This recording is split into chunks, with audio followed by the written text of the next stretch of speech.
gamit ko guys.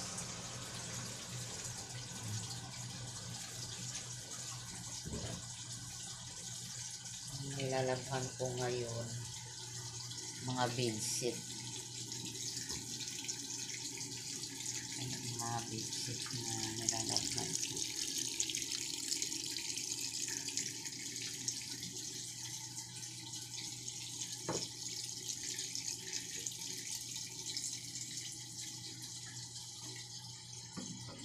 Dalawang bedsheet yan. Nagpalit ako ng bedsheet kagabi, kahapon naman sa kabila. Dalawang unit kasi yung hawak ko dito, kaya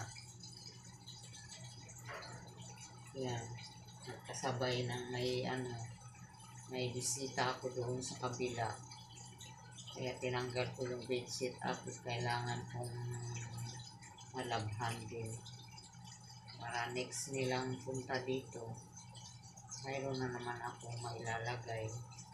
Usually marami naman silang bedsheet, pero mas maganda pa rin yung itago sa cabinet na malinis ba.